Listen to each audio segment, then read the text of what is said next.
नमस्कार दोस्तों, मैं doctor B K. Jain, professor and head of department of orthopaedics, Allen medical college Bhopal and J K. Hospital.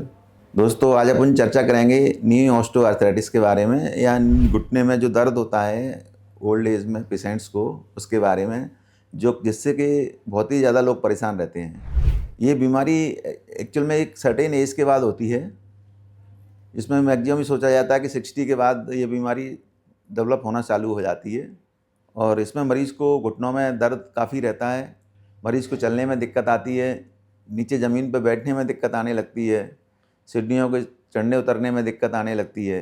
Primarily ये बीमारी तो ऑस्टियोआर्थराइटिस जनरली एज रिलेटेड ही रहती है, पर इसके कई दूसरे कारण भी हो सकते हैं, जैसे रूमेटॉइड बीमारी है और दूसरी बीमारी हैं। उसमें भी यार एक पुराना कभी कोई एक्सीडेंट हुआ हो या घुटने में कोई चोट लगी हो, ये उसके वजह से भी ख़राब हो जाते हैं। यहाँ पर जनरली अपन जो बात कर रहे हैं वो एजिंग प्रोसेस की वजह से जो घुटने ख़राब होते हैं, कई मरीजों को हो जाते हैं, उसमें मेन कारण तो यही रहता है कि उनका शरीर बहुत हैवी होता है, हैवी वेट रहते हैं, एक्सरसाइज वगैरह नहीं करते हैं।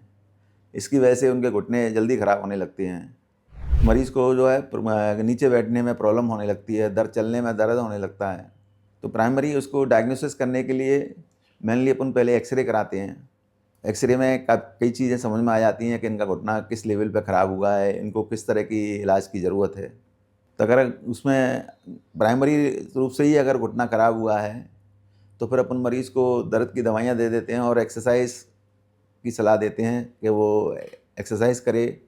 और सबसे महत्वपूर्ण चीज़ है कि अगर वो उसका वज़न ज़्यादा है तो वज़न को कम करे, और वो घुटने की जो मसल्स हैं काम करती हैं, घुटने के आसपास क्वाड्रिसेप्स है, हैमस्ट्रिंग्स है, उनकी एक्सरसाइज करे, उसको उससे बहुत फ़ायदा होता है।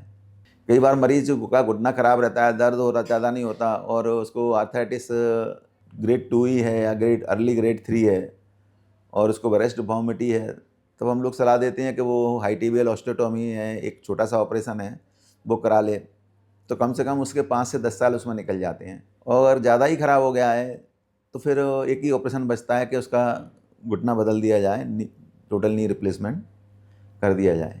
उससे मरीज़ को काफ़ी फ़ायदा होता है और मरीज़ का दर्द भी चला जाता है और रिकवरी भी उसकी काफ़ी अच्छी है, क्योंकि मरीज़ तीसरे दिन से जनरली चलने लगता है और 3 महीने में के आसपास वो जो है नॉर्मल फील करने लगता है। अगर आपको पसंद आया, टॉपिक पसंद आया, तो हमारे चैनल को लाइक करें एंड सब्सक्राइब करें।